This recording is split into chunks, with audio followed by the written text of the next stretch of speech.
नमस्कार आदरणीय दर्शक बंधु, आपका स्वागत है सनातन ज्ञान के इस दिव्य आध्यात्मिक और ऊर्जा से परिपूर्ण मंच पर। आज हम लेकर आए हैं तुलसी माता से जुड़ी एक अद्भुत जीवन बदल देने वाली चमत्कारिक कथा। एक ऐसी कथा जिसे सुनने मात्र से दोष मिटते हैं, दुर्भाग्य दूर होता है और घर में बरकत, शांति और सुख समृद्धि का स्थायी वास होने लगता है। कहते हैं जहां तुलसी की पूजा होती है वहां पाप नहीं ठहरते। जहां तुलसी का सम्मान होता है वहां दरिद्रता का नामो निशान तक नहीं रहता। तुलसी केवल एक पौधा नहीं, वह भगवान विष्णु की प्रिय, धरती पर बसी पुण्य स्वरूपिणी देवी और हर गृहस्थ के लिए सौभाग्य और समृद्धि का द्वार है। आज इस कथा में आप जानेंगे कैसे तुलसी माता के नियमों का अनादर जीवन में बाधाएं लाता है और कैसे एक साधारण सा अनुशासन घर परिवार में दिव्य परिवर्तन कर देता है। इस कथा में आप देखेंगे कि रामकुमार कैसे अपनी गलतियों को समझकर तुलसी माता की शरण लेकर अपने जीवन में खोई हुई बरकत वापस लाते हैं और कैसे तुलसी का सम्मान उनके पूरे परिवार के भाग्य को बदल देता है।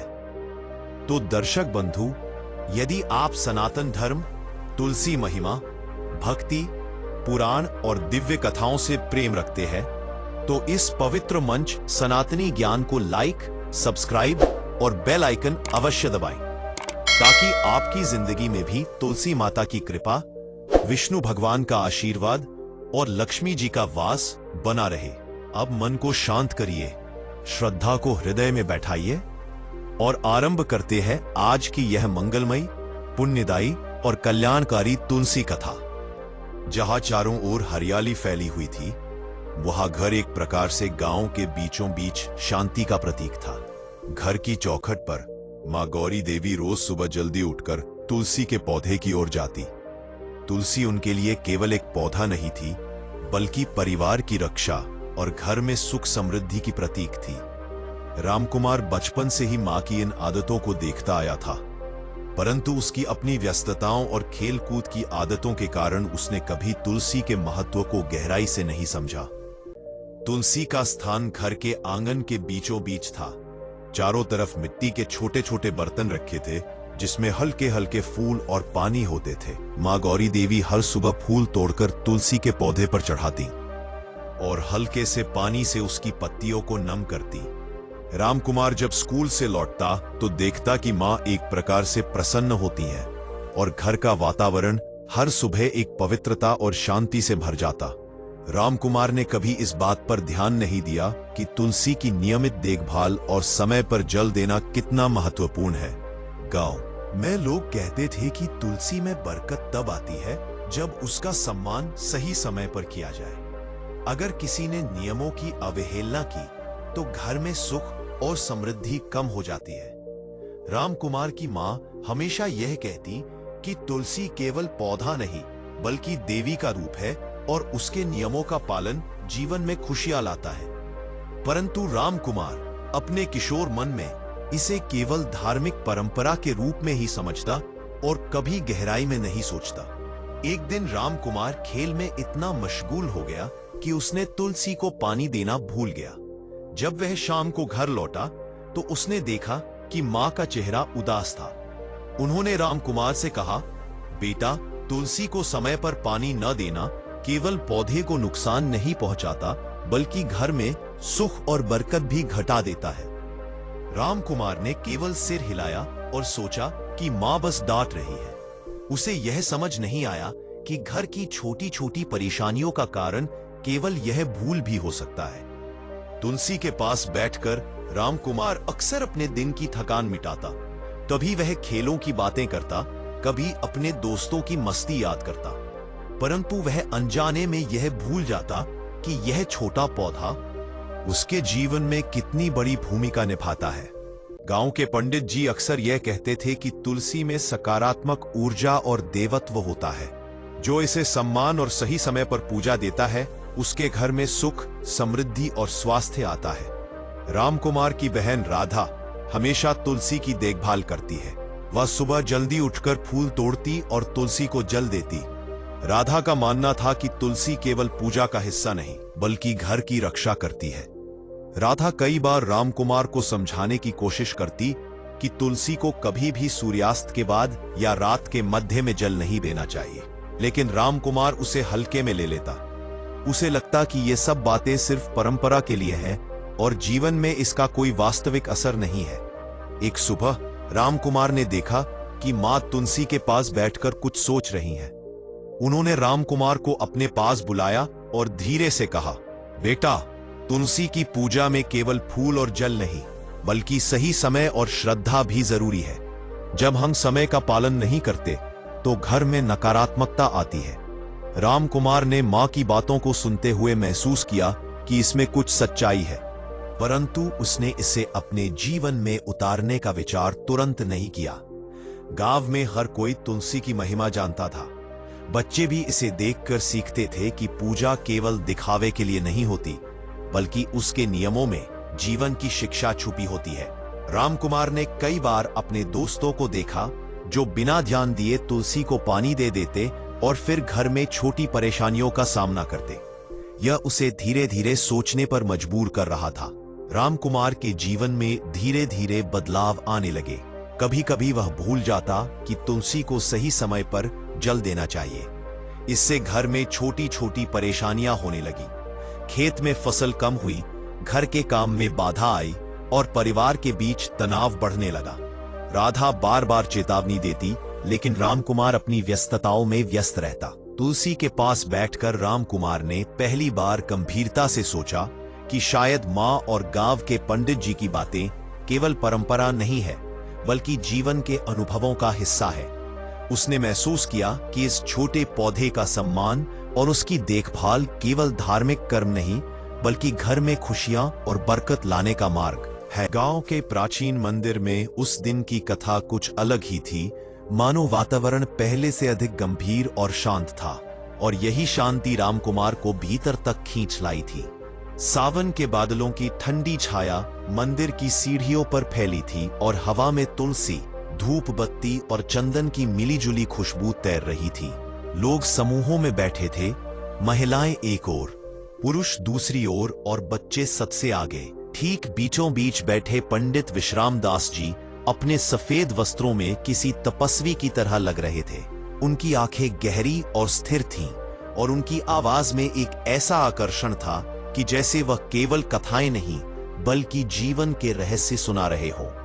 कथा शुरू हुई तो उन्होंने तुलसी माता की महिमा के साथ घर, समाज और जीवन में उसके महत्व पर विस्तार से कहना शुरू किया, लेकिन अचानक उन्होंने अपना स्वर गंभीर किया और कहा, आज मैं तुम्हें उस नियम की कहानी सुनाऊंगा जिसे लोग सुनते तो हैं पर समझते बहुत कम है, तुलसी में जल चढ़ाने के निषेध की कथा। यह सुनकर सभी की जिज्ञासा एक साथ जाग उठी। रामकुमार, जो अब तक तुलसी के बारे में केवल मां और राधा की बातें ही सुनता आया था, ध्यान से बैठ गया। पंडित जी ने कहना शुरू किया, बच्चों, तुलसी केवल पौधा नहीं है, वह शुद्धता का केंद्र है। सृष्टि में हर चीज का समय होता है, पौधों का, मनुष्यों का, सूर्य का, चंद्रमा का, यहाँ तक कि देवताओं का भी। तुलसी माता का अपना नियम है और जो उनके नियमों का पालन करता है वह अपने जीवन में सुख, शांति और समृद्धि के द्वार खोलता है। वे आगे झुककर धीमे लेकिन स्पष्ट शब्दों में बोले, ध्यान रखना, तुलसी पर जल 3 समय में नहीं चढ़ाना चाहिए, सूर्यास्त के बाद, रात्रि के मध्य में और कुछ विशेष पूजा वाले दिनों में निर्धारित समय के बाद। आज मैं तुम्हें इन तीनों कारणों की गहराई बताऊंगा। यह केवल धर्म की बात नहीं, प्रकृति का विज्ञान है। और जैसे मंदिर का पूरा वातावरण उनकी बातों को सुनने के लिए स्थिर हो गया हो। पंडित जी ने पहला कारण बताया, सूर्यास्त के बाद तुलसी पर जल क्यों नहीं चढ़ाना चाहिए। मंदिर की दीवारों पर लगी पीतल की घंटियां हवा में हल्की आवाज करती और उसी आवाज के बीच उनकी बातें गूंज रही थीं। सूर्यास्त के बाद प्रकृति की ऊर्जा बदल जाती है। इसे धार्मिक भाषा में तमोगुण की वृद्धि कहा जाता है। तमोगुण का समय रात्रि है और तुलसी माता सत्वगुणी है। जैसे अंधेरे में दीपक बिना बात किए बता देता है कि उसका स्वभाव प्रकाश है, वैसे ही तुलसी का स्वभाव सत्व है, शुद्ध और निर्मल। सूर्य ढलने के बाद वातावरण में नमी और ठंडी हवाएं बढ़ जाती है और पौधों की कोशिकाएं आराम की अवस्था में जाती है। जैविक विज्ञान भी कहता है कि कुछ पौधे सूर्यास्त के बाद जल ग्रहण नहीं करते और जल पड़ने पर उनकी जड़ें कमजोर हो जाती हैं। तुलसी उन्हीं पौधों में से एक है। इसीलिए सूर्य ढलने के बाद जल चढ़ाना तुलसी की प्रकृति के विरुद्ध माना गया है। जो लोग यह नियम नहीं जानते और भूलवश जल चढ़ा देते हैं, वे अनजाने में तुलसी की ऊर्जा को कमजोर करते हैं और फिर कहते हैं कि घर में बरकत क्यों नहीं हो रही। इसलिए सूर्यास्त के बाद जल देना अशुभ नहीं, बल्कि प्रकृति के नियम के विपरीत है। धर्म ने इसे केवल सरल भाषा में निषेध कहा है। अब वे दूसरे कारण की ओर बढ़े। रात के मध्य में तुलसी पर जल क्यों नहीं चढ़ाना चाहिए? मंदिर में बैठे हर व्यक्ति की आंखें उनकी ओर थीं। पंडित जी ने गहरी सांस ली और बोले, रात्रि का मध्य देवताओं का विश्राम काल है। जिस प्रकार मनुष्य को रात में विश्राम चाहिए, उसी प्रकार पौधों को भी। रात के समय तुलसी माता अपने भीतर दिव्य ऊर्जा संचित करती हैं, जो सुबह हमें और घर को सकारात्मकता प्रदान करती है। अगर उस समय कोई जल चढ़ाता है तो वह उस प्रक्रिया को तोड़ देता है। उन्होंने आगे कहा, रात्रि मध्य का समय वह है जब प्राण वायु का संचार भी धीमा होता है। तुलसी की पत्तियां उस समय पानी लेने के बजाय उससे बचती है, क्योंकि रात्र की ठंडक में उसकी पत्तियां जल ग्रहण नहीं कर पाती। तभी कहा गया, रात में जल नहीं चढ़ाना चाहिए। यह वर्जन केवल धर्म नहीं, पौधों के स्वास्थ्य से जुड़ा विज्ञान भी है। उनके शब्दों ने कई लोगों के मन में जमा वर्षों पुराने भ्रमों को मिटा दिया। रामकुमार भी नए दृष्टिकोण से सोचने लगा। वह पहली बार समझ पा रहा था कि माँ बार बार क्यों कहती थी कि रात को तुलसी के पास भी नहीं जाना चाहिए। तीसरे निषेध की बात आते ही पंडित जी और गंभीर हो गए। उन्होंने कहा, तीसरा कारण धार्मिक और ऊर्जात्मक दोनों है। तुलसी विवाह, देव उठनी, प्रभात पर्व और कुछ विशेष तिथियों पर सुबह विहान के बाद जल चढ़ाना वर्जित है। इन दिनों तुलसी की पूजा तो की जाती है, लेकिन जल एक निश्चित समय तक ही चढ़ाया जाता है। क्यों? क्योंकि इन विशेष दिनों में तुलसी माता एक अदृश्य ऊर्जा चक्र से गुजरती है।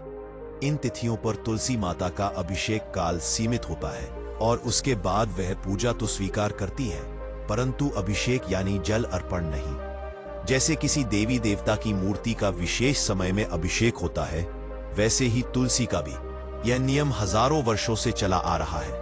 उन्होंने यह भी बताया कि पुराने शास्त्रों में यह स्पष्ट लिखा है, अति पूजा भी दोष है, यानी जहां पूजा अनिवार्य है वहीं समय का पालन भी अनिवार्य है। कथा आगे बढ़ी तो पंडित जी ने तुलसी और घर की बरकत का संबंध समझाया। बोले, बच्चों, घर में शांति तभी आती है जब वहां नियम और श्रद्धा एक साथ हो। केवल पूजा करने से नहीं, बल्कि सही तरीके से पूजा करने से बरकत आती है। जो लोग भूलकर रात में या गलत समय पर जल चढ़ा देते हैं, उनके घर में अक्सर अकारण तनाव, आर्थिक हानि, पारिवारिक कलह या मानसिक बेचैनी देखी जाती है। यह तुलसी का दंड नहीं, बल्कि प्रकृति का नियम है। असंगति में परिणाम भी असंतुलित ही होते हैं। अब सबके चेहरों पर गंभीरता थी। रामकुमार की मां गहरा संतोष महसूस कर रही थी कि आज उनका बेटा वह सीख सुन रहा है जिसे वह कई बार समझाने की कोशिश करती थी। राधा के चेहरे पर एक अलग चमक थी। उसे लगा उसका भाई अब पहली बार तुलसी की वास्तविक महिमा समझ रहा है। कथा के अंत में पंडित जी ने एक आखिरी बात कही जो सबके दिल में उतर गई। तुलसी माता को सही समय पर जल देना न केवल धर्म बल्कि कर्तव्य भी है। जब घर का कोई सदस्य नियम तोड़ता है तो वह केवल तुलसी का अपमान नहीं करता, बल्कि अपनी बरकत का द्वार भी आधा बंद कर देता है। इसलिए नियमों का पालन केवल पूजा के लिए नहीं, जीवन के संतुलन के लिए करो। यह सुनकर रामकुमार के मन में हलचल मच गई। उसे अचानक एहसास हुआ कि शायद उसके घर की पिछली परेशानियों में उसकी अनजानी गलतियों का भी हिस्सा रहा होगा। पंडित जी का एक एक शब्द उसके भीतर उतर रहा था। उसकी आंखों के सामने वह दृश्य घूम गया जब उसने शाम के बाद तुलसी में जल चढ़ा दिया था और अगले ही दिन खेत में नुकसान हुआ था। पहले वह इसे संयोग समझता था, आज उसे लगा कि शायद यह संयोग नहीं था। मंदिर की कथा समाप्त हुई तो लोग एक एक कर पंडित जी के चरण छूने लगे। राम कुमार भी आगे बढ़ा, लेकिन इस बार उसकी आंखों में श्रद्धा से अधिक कृतज्ञता थी। मन ही मन प्रण लिया कि आज के बाद वह कभी भी तुलसी के नियमों को हल्के में नहीं लेगा और घर की बरकत के लिए तुलसी माता का सम्मान उनके नियमों के अनुसार करेगा। कथा भले समाप्त हो गई थी, पर रामकुमार की समझ का एक नया अध्याय शुरू हो चुका था।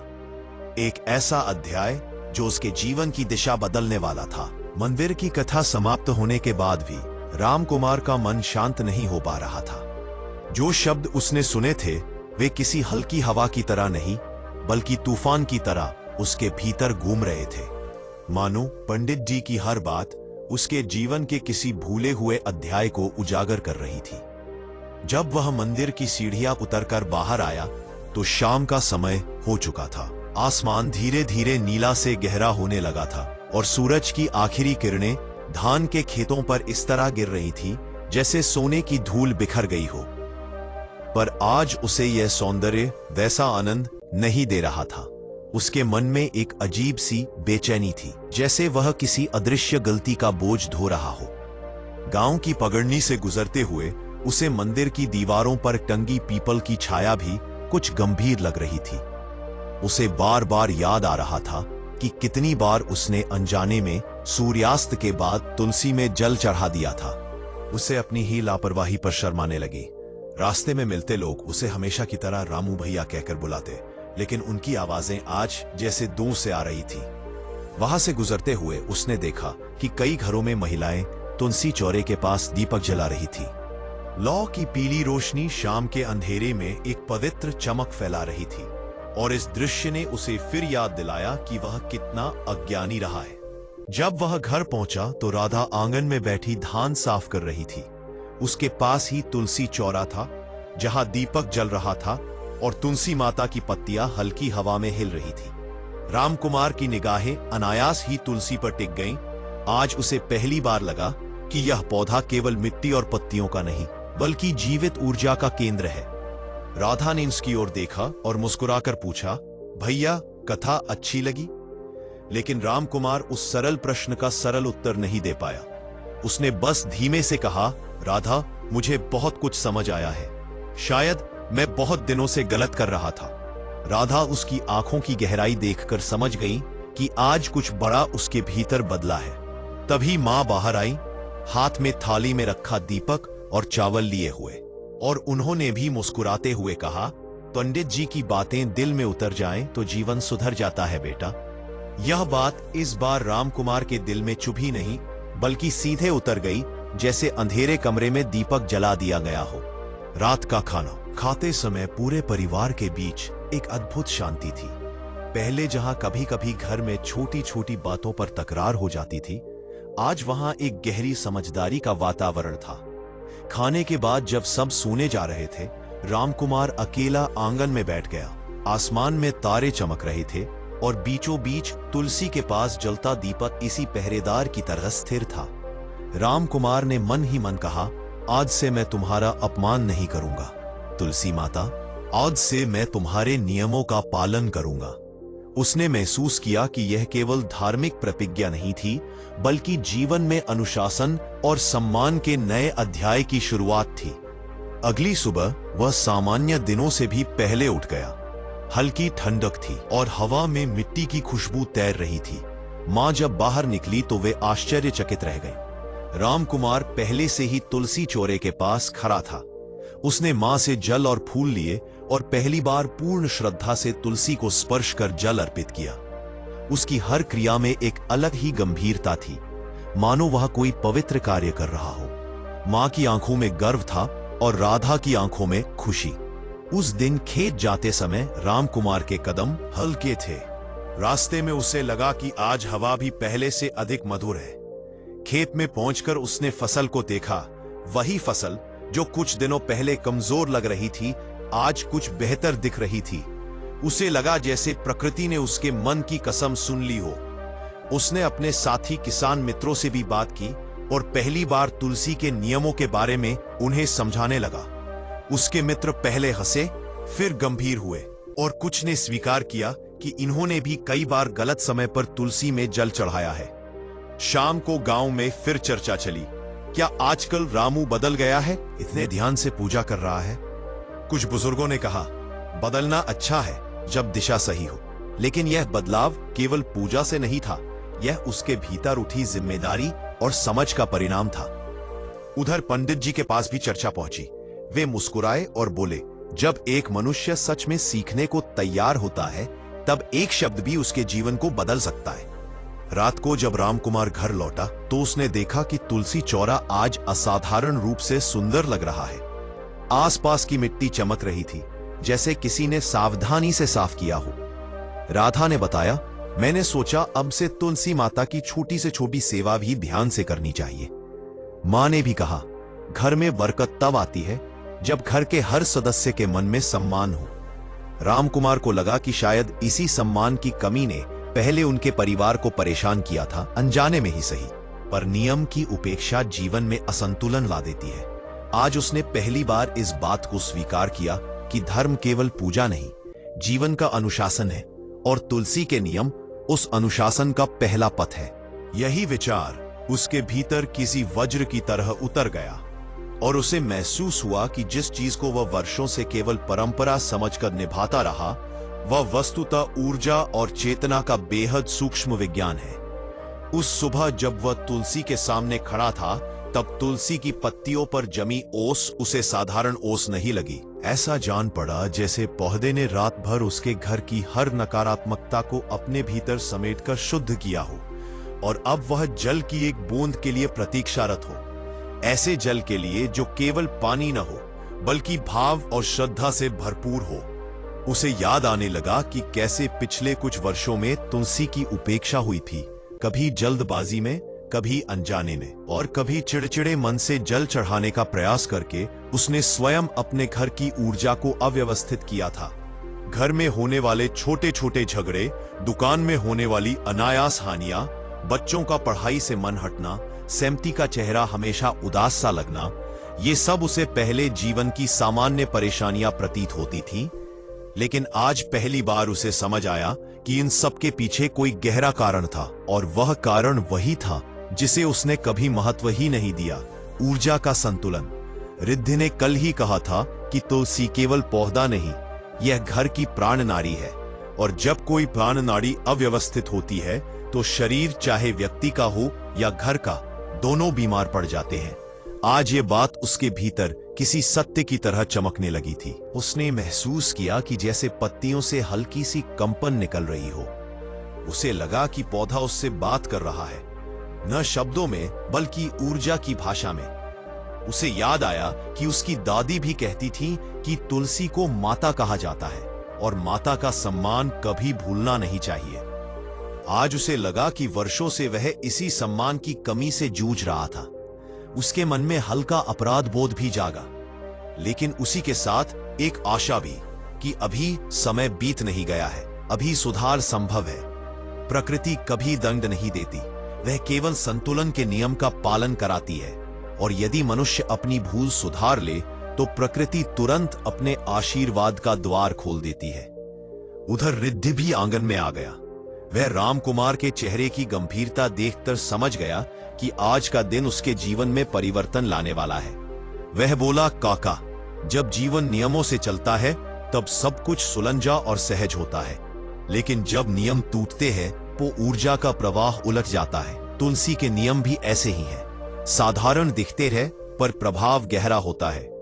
रामकुमार ने सिर हिलाते हुए कहा, बेटा, मैं अब समझ रहा हूं कि पिछले सालों में जो कुछ भी बुरा होता गया वह केवल भाग्य नहीं था, वह हमारी अपनी समझ की कमी थी। रिद्धि ने मुस्कुराकर कहा, भाग्य वही बदलता है जो समझ बदलता है, और समझ की सबसे बड़ी शुरुआत यह जानना है कि पूजा कोई रस्म नहीं, बल्कि जीवन की गति को सही दिशा देने का तरीका है। रामकुमार को यह सुनकर ऐसा लगा जैसे उसके मन में जमी एक मोटी धूल किसी ने झाड़ दी हो। उसने याद किया कि कैसे कई बार वह सूर्यास्त के बाद घर आता था और थकान में तुलसी को जल चढ़ा देता था, कैसे अमावस्या की रात को भी जल चढ़ाने की भूल कर बैठता था।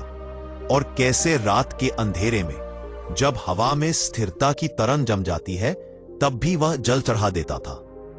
अब उसे समझ आया कि इन समयों में तुलसी की ऊर्जा भीतर की ओर मुड़ जाती है, वह विश्राम की अवस्था में चली जाती है और तब जल चढ़ाने से पौधे की ऊर्जा बाधित होती है। बाधित ऊर्जा घर के हर सदस्य के मन, धन और स्वास्थ्य पर प्रभाव डालती है। यह सोचकर उसके भीतर एक कंपकंपी दौड़ गई, लेकिन अब वह डर नहीं रहा था बल्कि समझ रहा था, और समझ किसी भी भय का सर्वोत्तम अंत होती है। समिति भी आंगन में आ गई। उसके चेहरे पर सुबह की धूप पड़ रही थी और उसकी आंखों में वर्षों बाद एक शांत भाव दिखाई दिया। वह बोली, रामकुमार, क्या तुम्हें भी लगता है कि अब घर पहले जैसा हो सकता है? बच्चों के हाव भाव बदल सकते हैं, व्यापार में फिर से उन्नति हो सकती है। रामकुमार ने गहरी सांस ली और कहा, हां सेमती, प्रकृति कभी देर नहीं करती, बस हमें उसके नियमों के अनुसार चलना होगा। तभी हवा का एक झोंका आया और तुलसी की पत्तियां ऐसे हिली जैसे किसी ने आशीर्वाद दिया हो। उस क्षण रामकुमार को यकीन हो गया कि ये पौधा केवल मिट्टी और पत्तियों से नहीं बना, यह किसी दिव्य ऊर्जा का घर है, एक ऐसा घर जो पूरे परिवार की गति को निर्धारित करता है।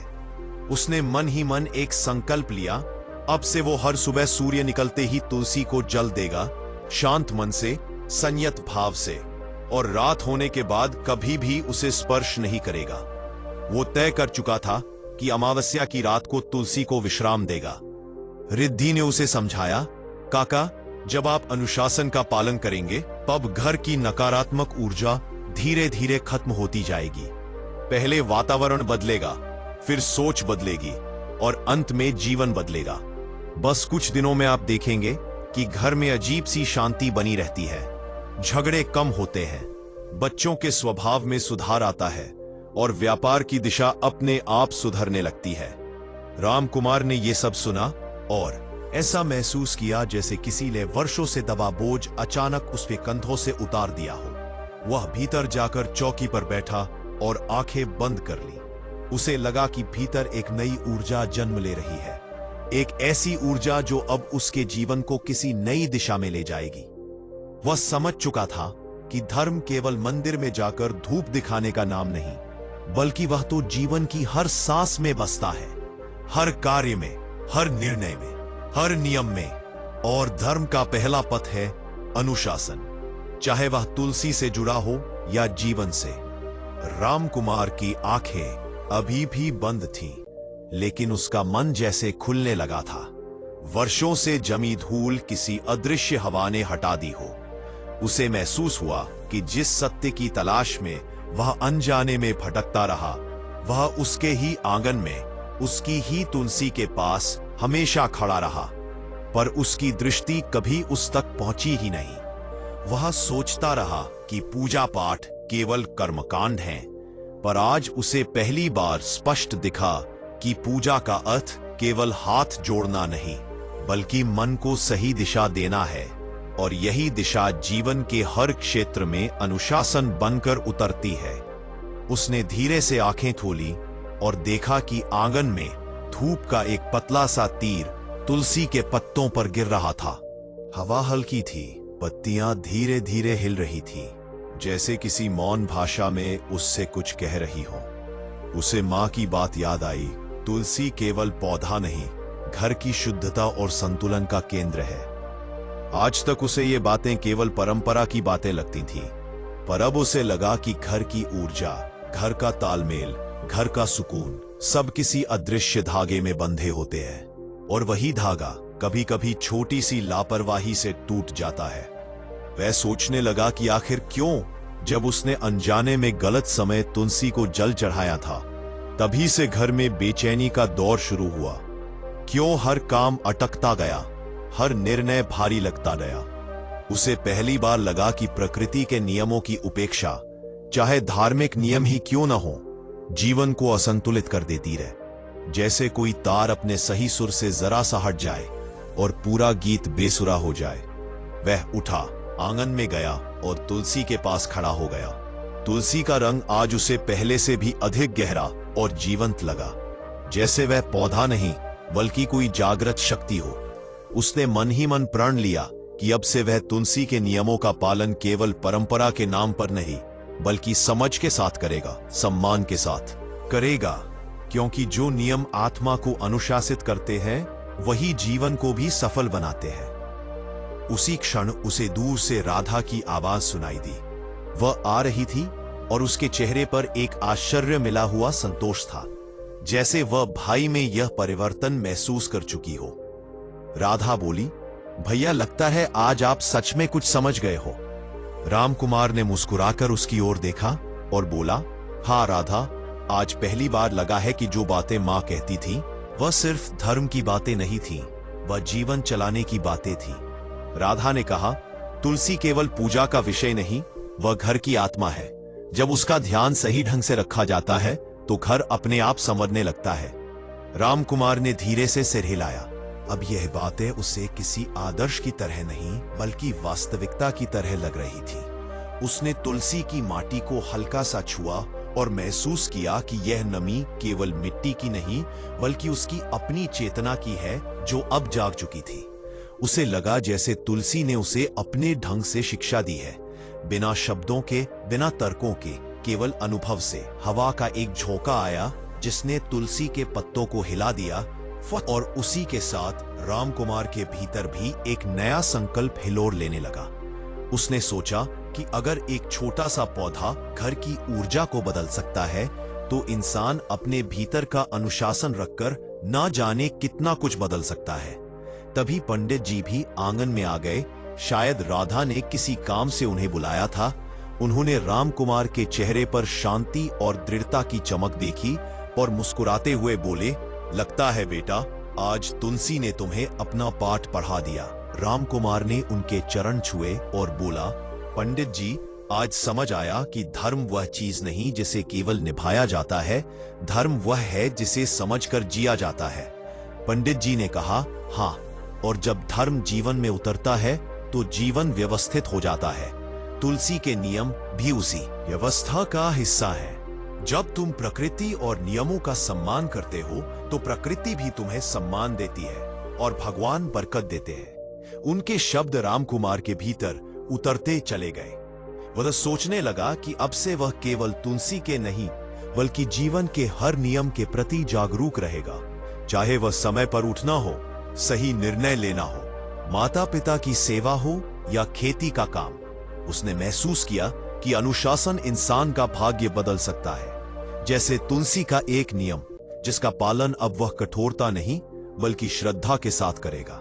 उसे लगा कि उसके भीतर एक ऐसी रोशनी जागी है जो आगे चलकर उसका जीवन बदल देगी। उसने तुलसी के चारों ओर धीरे धीरे प्रदक्षिणा की और मन ही मन कहा, मैंने आज से तुम्हें केवल पौधे की तरह नहीं, जीवन के शिक्षक की तरह स्वीकार किया है। तभी सूर्य बादलों से निकलकर आंगन पर चमकने लगा, जैसे प्रकृति स्वयं उसके इस नए संकल्प को आशीर्वाद दे रही हो।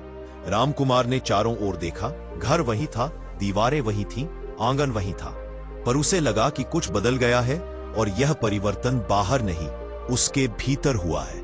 वह जानता था कि आगे रास्ते आसान नहीं होंगे, लेकिन अब उसके हाथ में एक नियम था, एक दिशा थी, एक शक्ति थी, और वह शक्ति थी अनुशासन की, जो धर्म से जन्मी थी और जिसे उसने आज पूरे मन से स्वीकार कर लिया था।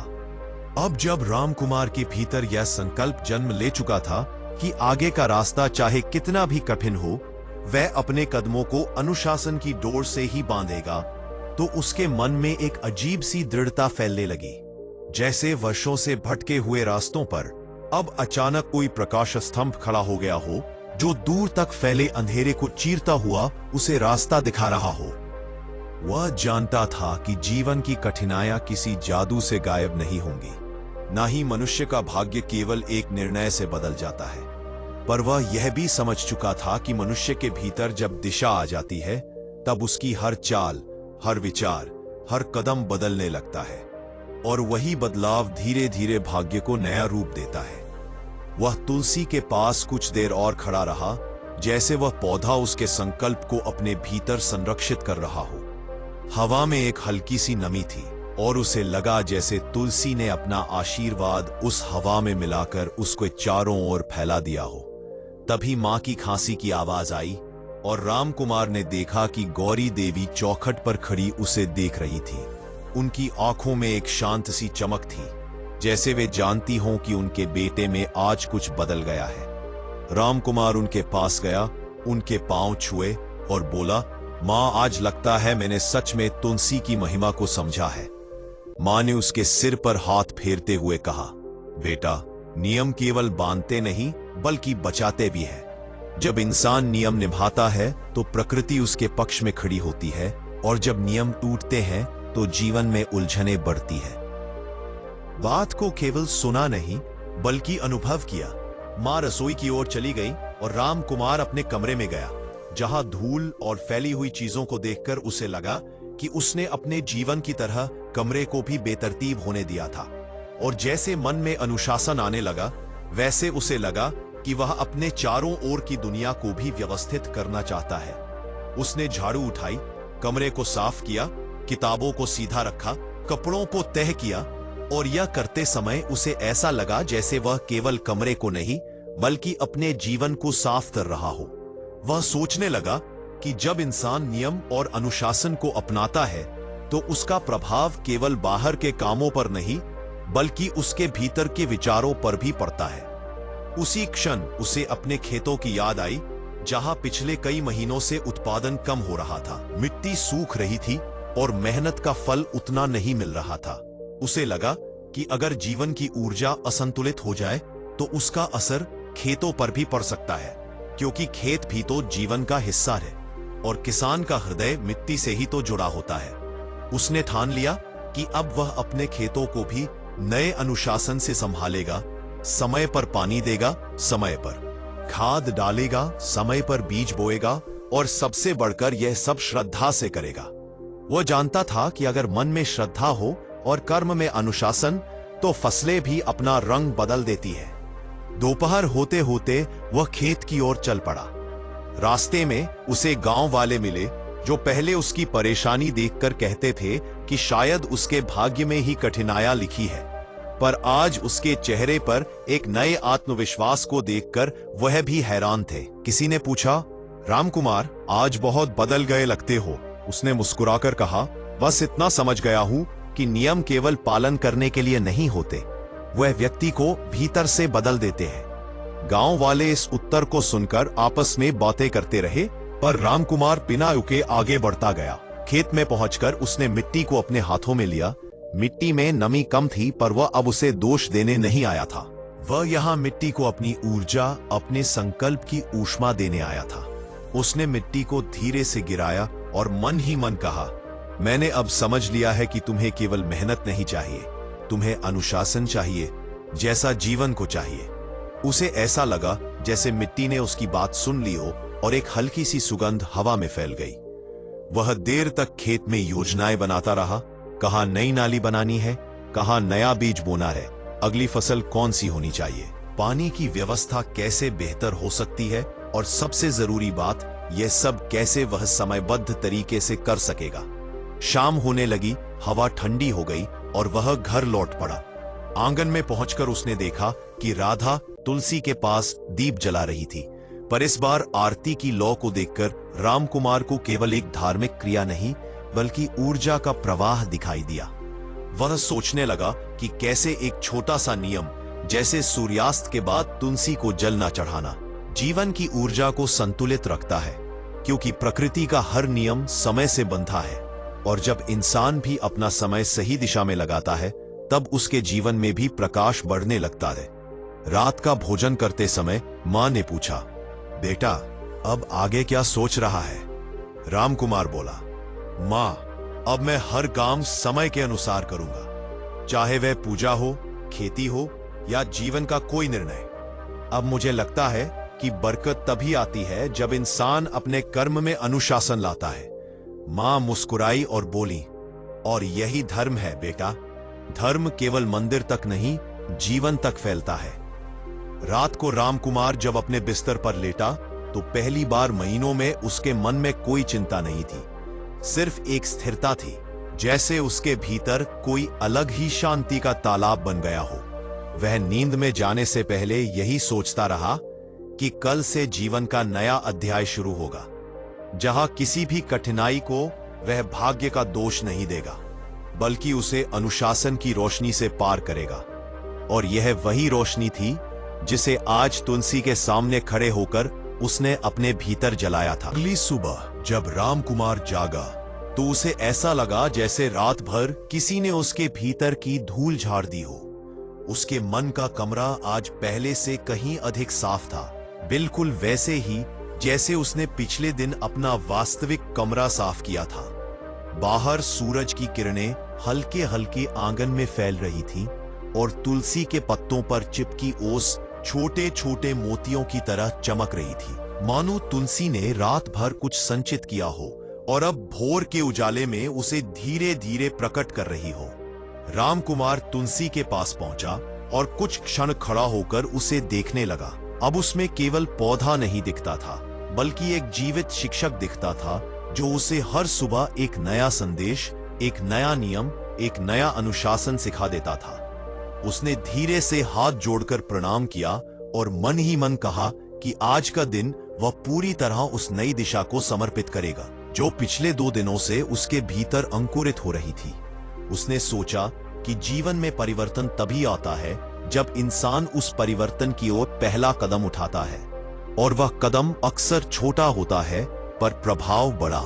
इसलिए उसने तय किया कि वह छोटे छोटे नियमों से शुरुआत करेगा, जैसे समय पर उठना, समय पर खाना, समय पर खेत जाना और सबसे बढ़कर समय का सम्मान करना, क्योंकि समय ही तो वह नदी है जिसमें जीवन नाव बनकर चलता है।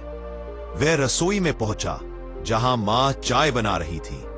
मां ने उसे देखते ही कहा, आज तो तू और जल्दी उठ गया बेटा। रामकुमार ने मुस्कुराते हुए जवाब दिया, मां, अब देर करना ठीक नहीं लगता। जब अनुशासन अपनाने का फैसला कर लिया है तो शुरुआत भी उसी से होनी चाहिए। मां ने संतोष से सिर हिलाया। उनके चेहरे पर वह अनुभूति थी जो तब आती है जब मां अपने बेटे को सही दिशा में बढ़ते देखती है। राधा भी आ गई और बोली, भैया आज खेत जल्दी चलोगे? रामकुमार ने कहा, हाँ, आज से खेत ही नहीं, हर काम समय पर होगा। यह कहते हुए उसने चाय पी और तैयार होकर बाहर निकला। गांव की गली से गुजरते हुए उसे लगा जैसे हवा भी हल्की हो गई है, और शायद ये केवल उसका भ्रम नहीं था, बल्कि उसके भीतर के परिवर्तन का असर था। खेत पहुंचने पर उसने देखा कि मिट्टी वैसी ही थी, मौसम भी वैसा ही, पर आज सब कुछ नया लगता था, जैसे दुनिया नहीं बदली हो बल्कि उसे देखने की उसकी दृष्टि बदल गई हो। वह खेत के एक कोने में बैठ गया और धीरे धीरे मिट्टी को अपनी उंगलियों के बीच घिसने लगा। उसे बचपन में पिताजी की कही बात याद आई, बेटा, मिट्टी जब तक कठोर महसूस हो, समझ लेना कि कहीं ना कहीं जीवन में भी कठोरता बढ़ रही है, और जब मिट्टी कोमल लगे तो जान लेना कि जीवन में भी कोमलता लौट रही है। आज मिट्टी कोमल थी, शायद इसलिए कि उसके अपने मन में कोमलता लौट आई थी। वह लंबे समय तक खेत के कामों की योजना बनाता रहा, नई नाली, पानी रोकने की व्यवस्था, खाद डालने का सही समय, अगले महीने की फसल का प्रकार, और हर योजना के पीछे अनुशासन का विचार था। उसने महसूस किया कि पहले वह कामों को केवल पूरा करने के लिए करता था, पर अब वह उन्हें समझकर कर रहा था, जैसे जीवन के हर हिस्से को एक सुव्यवस्थित पुस्तक की तरह सजाना चाहता हो। दोपहर तक उसने खेत में कई काम निपटा दिए और उसे पहली बार ऐसा लगा कि मेहनत अब बोझ नहीं बल्कि पूजा है, क्योंकि अब उसके भीतर का आलस्य मिट चुका था। लौटते समय उसे गांव के बुजुर्ग हरिराम चाचा मिले। वे महीनों से उसे थका हुआ, परेशान और खोया हुआ देखते थे, पर आज उनके चेहरे पर आश्चर्य था। उन्होंने पूछा, रामू, आज तेरी आंखों में चमक कैसे आ गई? रामकुमार ने कहा, चाचा, जब इंसान सही नियम समझ ले तो जीवन खुद चमकने लगता है। चाचा ने मुस्कुराकर कहा, अरे, तो तुलसी ने आखिर तुझे अपने रंग में रंग ही दिया। और यह सुनकर रामकुमार भी हंस पड़ा, क्योंकि यह सच था। शाम को घर लौटते समय उसे लगा कि बदलती रोशनी में दुनिया कितनी अलग लगती है। सुबह का सूरज आशा देता है, दोपहर का सूरज मेहनत करवाता है और शाम का सूरज परिणाम का संदेश देता है। लेकिन आज उसे लगा कि असली सूरज उसके भीतर जल उठा है और वही प्रकाश अब उसे दिशा देगा।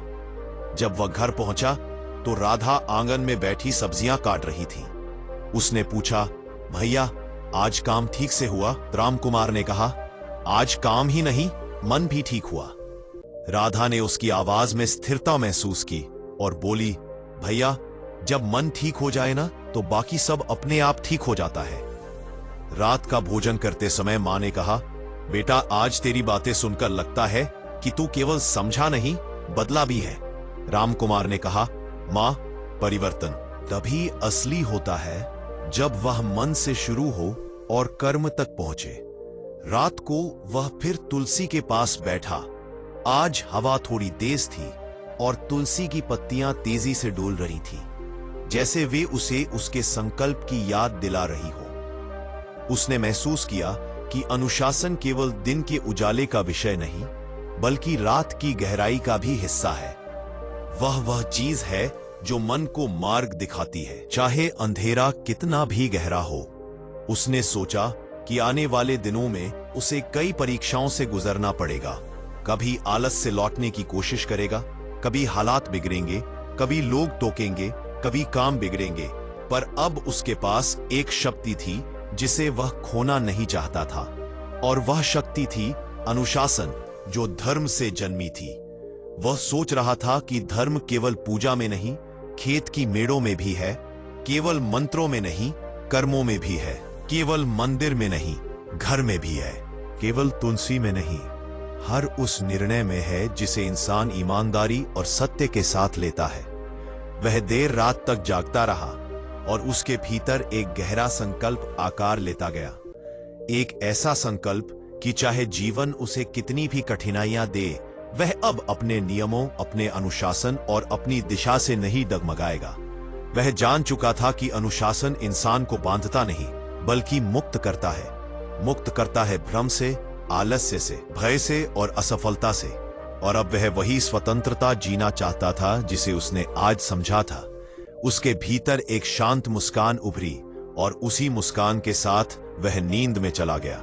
एक ऐसी नींद जिसमें चिंता नहीं थी, केवल विश्वास था कि कल उससे और बेहतर होगा और उसके हर कदम में तुलसी की छाया साथ चलेगी। अगले दिन सुबह जब रामकुमार जागा तो उसे यह एहसास हुआ कि उसके भीतर जो परिवर्तन कल शुरू हुआ था वह केवल एक क्षणिक उत्साह नहीं बल्कि वास्तव में उसके जीवन का नया अध्याय था। सूरज अभी क्षितिज से पूरी तरह ऊपर नहीं आया था, पर आंगन में हल्की सुनहरी रोशनी फैल चुकी थी और उस रोशनी में तुलसी के पत्ते ऐसे चमक रहे थे जैसे किसी देवदार के मंदिर में उजले दीपक जल रहे हो, शांत, स्थिर और फिर भी ऊर्जा से भरे। रामकुमार अपने बिस्तर से उठकर सीधे आंगन में आया और जैसे ही उसने तुलसी के पास कदम रखा, उसे लगा जैसे कोई अदृश्य शक्ति उसकी राह में फूल बिछा रही हो, जैसे तुलसी उसकी ओर देखकर मुस्कुरा रही हो। उसने प्रणाम किया और आज उसके भीतर उस प्रणाम का अर्थ और भी गहरा था, जैसे वह केवल एक पौधे को नहीं बल्कि जीवन के नियमों को प्रणाम कर रहा हो। वह कुछ देर तक वहां खड़ा रहा, हवा के हर झोंके को महसूस करता हुआ, जैसे तुलसी उससे संवाद कर रही हो, उसे हर सांस के साथ यह बता रही हो कि अनुशासन का मार्ग लंबा होता है पर फल मीठे होते हैं, कि नियम कभी कभी कठिन लगते हैं पर जीवन को सरल बनाते हैं, कि जो व्यक्ति अपनी दिशा को समझ लेता है वह आधी दुनिया पर जीत हासिल कर लेता है। रामकुमार ने दूर खेतों की ओर देखा और मन ही मन सोचा कि आज से उसके हर कदम में पहले से कहीं ज्यादा स्थिरता होगी और यही स्थिरता उसकी फसल को भी शक्ति देगी। रसोई से मां की आवाज आई, रामू चाय तैयार है। और उसने जवाब दिया, मां मैं आ रहा हूं। लेकिन वह तुरंत नहीं लौटा। वह कुछ और क्षण तुलसी के पास खड़ा रहा, क्योंकि उसे लगा कि हर सुबह यह समय उसका आध्यात्मिक पुनर्जन्म है। चाय पीते समय मां ने कहा, बेटा तेरे चेहरे पर एक अजीब सी चमक है, जैसे रात भर कोई देवता तेरे सिर पर हाथ फेरते रहे हो। और रामकुमार ने हंसते हुए कहा, माँ, शायद अब मुझे वो चीज मिल गई है जो पहले कभी समझ नहीं पाता था, दिशा। इतना कहकर वह खेत पर निकल पड़ा और आज उसकी चाल में पहले से अधिक आत्मविश्वास था। रास्ते में उसे बूढ़े दयाराम मिले, जिन्होंने पूछा, रामू आज फिर जल्दी? तो उसने कहा, चाचा, देर करने से जीवन भी देर कर देता है और मैं अब देर नहीं करना चाहता। यह सुनकर दयाराम चाचा हंस पड़े और बोले, अच्छा है रे, तुलसी का असर गहरा हो गया लगता है। खेत पर पहुंचने के बाद वह पिछले दिन की बनाई योजनाओं पर काम करने लगा। नालियों को गहराई देना, नई क्यारियां बनाना, किनारों को मजबूत करना, पानी की धारा को सही दिशा में मोड़ना। लेकिन आज वह काम कर नहीं रहा था, बल्कि मन से इन कामों को निभा रहा था, जैसे हर फावड़ा चलाना एक मंत्र जपने जैसा हो, हर क्यारी बनाना एक पूजा हो, हर बीज बोना एक आशीर्वाद हो। उसे महसूस हुआ कि जब इंसान नियम और श्रद्धा के साथ काम करता है तो काम में भी एक नई चमक आ जाती है। इसी बीच दूर गांव के कुछ लोग खेतों से गुजर रहे थे और रामकुमार को इतना समर्पित देखकर वे भी रुक गए। किसी ने कहा, अरे ये वही रामू है जो पहले काम बीच में छोड़ देता था। दूसरे ने कहा, हाँ, पर अब तो लगता है जैसे ये नया आदमी हो गया। और तीसरे ने कहा, तुलसी के नियम सच में चमत्कार करते हैं। रामकुमार ने उनकी बातें सुनी, पर वह रुका नहीं, क्योंकि अब उसके लिए दुनिया की बातें महत्वहीन थी। उसके लिए महत्व था केवल उसके लक्ष्य का, उसके अनुशासन का, उसके संकल्प का। दोपहर के बाद जब वह घर लौटा तो थकान के बावजूद उसके चेहरे पर संतोष था और मौत से लड़कर जीतने जैसा साहस था। मां ने पूछा, बेटा, भूख लग रही होगी? और रामकुमार ने कहा, मां, भूख से ज्यादा मुझे आज अपने काम का फल महसूस हो रहा है। वह देर तक भोजन करता रहा और हर निवाले में उसे ऐसा लग रहा था कि वह अपने भीतर के परिवर्तन को और मजबूत कर रहा है। शाम को जब वह फिर तुलसी के पास बैठा तो हवा आज पहले से अधिक शांत थी, जैसे प्रकृति ने खुद उसके मन के भीतर की शांति को पहचान लिया हो। तुलसी की छाया आंगन में फैल रही थी और वह छाया उसे याद दिला रही थी कि वह अब अकेला नहीं है। उसके साथ नियम है, धर्म है, संकल्प है और वही उसके जीवन को दिशा देंगे। उसने सोचा कि आने वाले दिनों में शायद उसे कठिन परिस्थितियां मिलेंगी। कभी बारिश समय पर नहीं होगी, कभी व्यापार में घाटा हो सकता है, कभी घर में बीमारी आ सकती है, कभी उसके अपने संकल्प टूटने की कोशिश करेंगे। लेकिन अब उसकी आत्मा मजबूत थी और मजबूत आत्मा को झुकाना आसान नहीं होता। वह सोचने लगा कि जब मनुष्य अपने भीतर अनुशासन को स्थापित कर देता है तब दुनिया का कोई तूफान उसे हिला नहीं सकता। रात को जब वह सोने गया तो उसने महसूस किया कि उसकी नींद अब पहले जैसी बेचैनी वाली नहीं रही। उसके भीतर अब एक ऐसी स्थिरता थी जो किसी तपस्वी की होती है। उसने आंखें बंद की और मन ही मन कहा, हे तुलसी माता, आपने मुझे जो दिशा दी है मैं उसे कभी नहीं भूलूंगा। और धीरे धीरे वह नींद में खो गया। एक ऐसी नींद जिसमें भविष्य की आशा थी, वर्तमान की स्थिरता थी और अतीत की गलतियों का समाधान था। वह सोते हुए भी मुस्कुरा रहा था, क्योंकि वह जानता था कि अब उसका जीवन केवल चल नहीं रहा बल्कि सही दिशा में चल रहा है। रामकुमार ने जब यह स्वीकार कर लिया कि अनुशासन ही वह शक्ति है जो धर्म को जीवित रखती है, तो उसके भीतर जैसे वर्षों से बंद पड़ा कोई द्वार खुल गया। एक ऐसा द्वार जिसमें प्रकाश भी था, दिशा भी थी और एक प्रकार का दृढ़ संकल्प भी। वह अभी भी आंगन में रखी तुलसी की ओर देख रहा था, जिसकी पत्तियों पर भोर की हल्की धूप पड़कर उन्हें जैसे चमका रही थी, मानो वे स्वयं उसके नए मार्ग का आशीर्वाद दे रही हो। उसने महसूस किया कि जीवन का हर मोड़ इसी तरह के छोटे छोटे संकेतों से भरा होता है, जिन्हें यदि मनुष्य समझ ले तो उसका मार्ग अपने आप स्पष्ट हो जाता है। अब उसे लगने लगा कि घर में जो वर्षों से बेचैनी, तकरार, आर्थिक रुकावटें और मानसिक थकान चली आ रही थी, वह केवल परिस्थितियां नहीं थी बल्कि भीतर की अव्यवस्था का परिणाम थी। उसने आज पहली बार यह सोचा कि शायद मनुष्य जितना बाहरी समस्याओं को दोष देता है, उतना ही वह अपनी आदतों को दोष देने से बचता है। और अनुशासन ही वह दर्पण होता है जिसमें मनुष्य अपने वास्तविक स्वरूप को देख पाता है।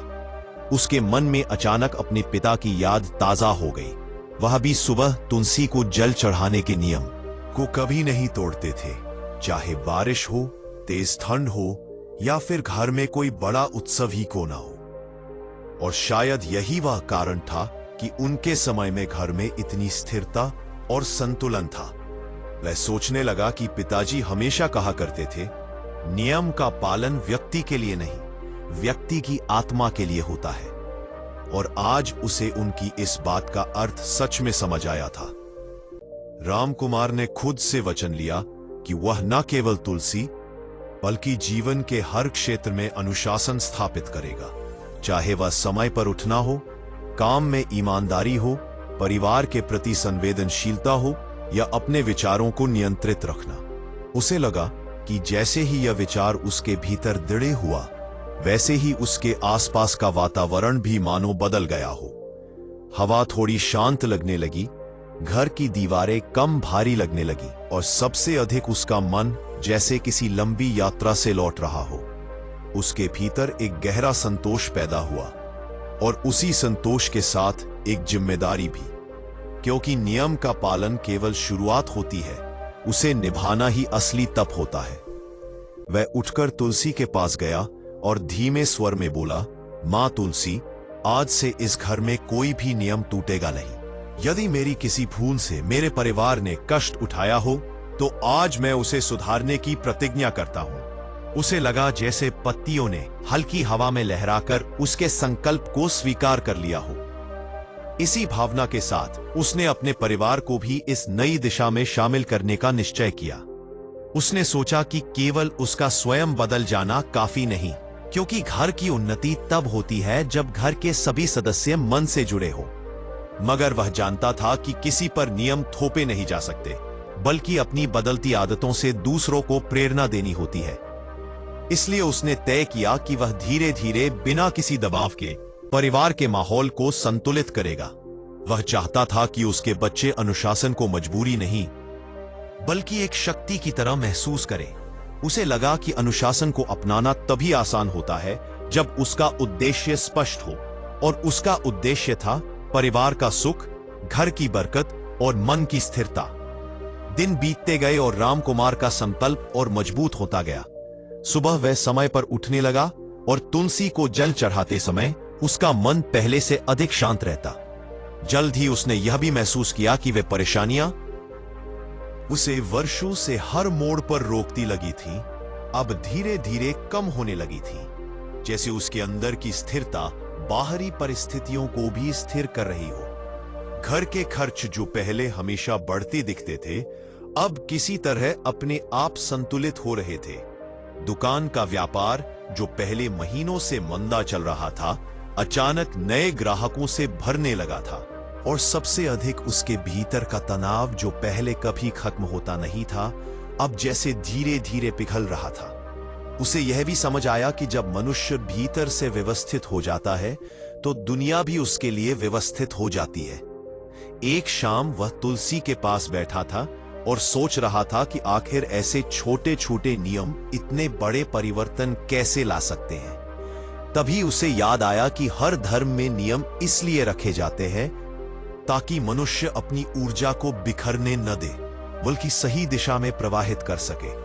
अनुशासन एक ऐसा तीर है जो बिखरी हुई शक्ति को एक बिंदु पर केंद्रित कर देता है, और वही केंद्र मनुष्य की सफलता और शांति का आधार बनता है। उसने मन ही मन सोचा कि यदि मनुष्य जीवन में दिशा खो दे तो उसे सबसे पहले अपने नियमों की समीक्षा करनी चाहिए। क्या वह उन्हें ठीक से निभा रहा है? क्या वह अपने जीवन को उस लय में ढाल रहा है जिसकी आवश्यकता है? और यदि वह ऐसा नहीं कर रहा तो परेशानियां आना स्वाभाविक है।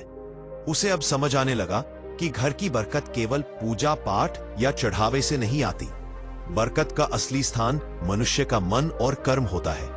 यदि कर्म स्वच्छ हो, विचार शुद्ध हो और जीवन अनुशासित हो तो बरकत अपने आप टिकती है। उसने खुद को बदलते हुए देखा। वह अधिक शांत, अधिक संयमी और अधिक जागरूक होता जा रहा था। अब वह छोटी छोटी बातों पर गुस्सा नहीं करता था, अपनी समस्याओं को अधिक धैर्य से देखता था और परिवार के हर सदस्य को प्रेम और सम्मान से समझाता था। उसके इस बदलाव का असर धीरे धीरे पूरे घर पर दिखने लगा। उसकी पत्नी का चेहरा पहले से अधिक प्रसन्न दिखने लगा, बच्चे उसे पहले से अधिक मानने लगे और घर का वातावरण पहले की तुलना में कहीं अधिक मधुर हो गया।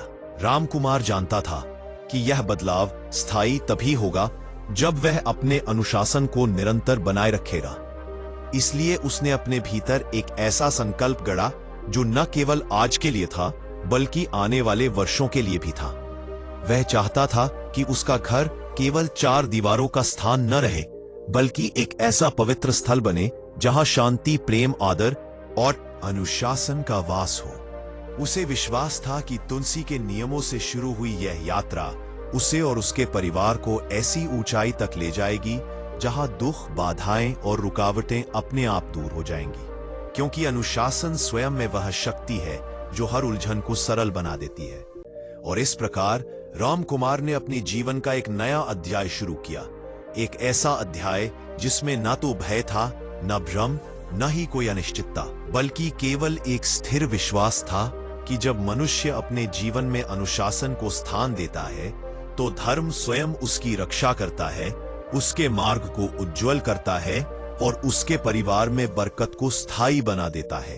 समय के साथ रामकुमार का यह परिवर्तन धीरे धीरे उसके पूरे जीवन को एक नई दिशा देने लगा और उसे महसूस हुआ कि जैसे वह खुद अपने भीतर किसी गहन अंधकार से बाहर निकलकर अब प्रकाश की यात्रा पर चल पड़ा था। और जब मनुष्य स्वयं को बदल लेता है तो उसके आसपास की हर चीज किसी अदृश्य शक्ति से बदलने लगती है। कई महीनों बाद एक सुबह जब वह तुलसी को जल चढ़ाकर प्रणाम कर रहा था, उसने देखा कि उसके घर के आसपास की हवा भी जैसे अधिक शांत, अधिक पवित्र हो गई है। घर में वह बेचैनी, वह तकरार, वह अव्यवस्था जो पहले रोज किसी न किसी रूप में सामने आ जाती थी, अब लगभग गायब हो चुकी थी। दुकान का व्यापार इतना अच्छा चलने लगा था कि कभी-कभी उसे खुद विश्वास नहीं होता था कि यह वही जगह है जहां पहले दिन भर 1-2 ग्राहक ही आते थे। बच्चों की पढ़ाई में भी आश्चर्यजनक सुधार दिखाई दे रहा था और उसकी पत्नी रमा का चेहरा अब स्थायी रूप से शांत और प्रसन्न दिखने लगा था, मानो घर की सारी रुकावटें किसी हवा की तरह उड़कर दूर चली गई हो। उसने समझा कि बरकत का मूल कारण सिर्फ धन नहीं बल्कि मन की संतुष्टि होती है और आज उसके घर में वही संतुष्टि गहराई तक बस चुकी थी। एक शाम जब संध्या की रोशनी धीरे धीरे आंगन में उतर रही थी, रामकुमार आंगन में बैठा अपने जीवन की इस यात्रा को याद कर रहा था। कैसे एक साधारण सी भूल, जैसे गलत समय पर तुलसी में जल चढ़ाना, उसके जीवन में अदृश्य रुकावटें पैदा कर गई थी। और कैसे एक दिन जब उसने नियम की गंभीरता समझी और अनुशासन को अपनाया तो सब कुछ बदलने लगा। उसे महसूस हुआ कि समस्या तुलसी के जल में नहीं थी, समस्या थी उस अव्यवस्थित मन में जो किसी नियम को हल्के में ले लेता है। और समाधान भी तुलसी के पौधे में नहीं था, समाधान था उन पलों में जब मनुष्य अपने भीतर झांककर अपनी गलतियों को स्वीकार करता है और उन्हें ठीक करने का संकल्प लेता है। धर्म उसे यह नहीं सिखाता कि अगर वह गलती करे तो वह दंड पाएगा। धर्म उसे यह सिखाता है कि गलती को पहचानकर उसे सुधारने का प्रयत्न ही मनुष्य की सबसे बड़ी साधना है। उसी क्षण उसके कानों में रमा की आवाज पड़ी, अरे सुनिए, आज घर में कितना अच्छा लग रहा है, जैसे सब कुछ सही पटरी पर आ गया हो। उसने मुस्कुराते हुए कहा, जब मन सही पटरी पर आ जाए तभी जीवन की पटरी सही होती है। रमा ने कहा, आपने किया है? रामकुमार ने सिर हिलाया, नहीं, हमने किया है। परिवार तभी बदलता है जब सभी साथ चले। उनके शब्दों में कोई गर्व नहीं था, केवल विनम्रता और अनुभव की सच्चाई थी। उसी समय उनका बड़ा बेटा बाहर आया और बोला, पिताजी, आज हमारे स्कूल में पुरस्कार वितरण था, मुझे सर्वश्रेष्ठ अनुशासन का पुरस्कार मिला है। यह सुनकर रामकुमार की आंखें हल्की सी नम हो गईं। उसने बेटे के सिर पर हाथ रखते हुए मन ही मन कहा, जो शक्ति मुझ में आई है वह इन बच्चों में भी पहुंच गई है। उस रात वह देर तक जागता रहा और उसके विचारों में बार बार एक ही बात आती रही कि जीवन में कितना कुछ हम स्वयं बिगाड़ते हैं और फिर देवताओं को दोष देते हैं, जबकि सच ये है कि देवता तो केवल दिशा दिखाते हैं, चलना हमें ही पड़ता है।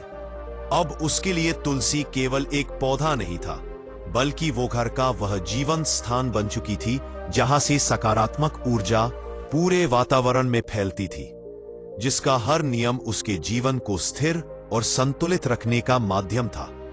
धीरे धीरे उसे एहसास हुआ कि उसकी इस यात्रा का उद्देश्य केवल बरकत पाना नहीं था, बल्कि समझ पाना था कि जीवन का आधार नियम है और नियम का आधार श्रद्धा है।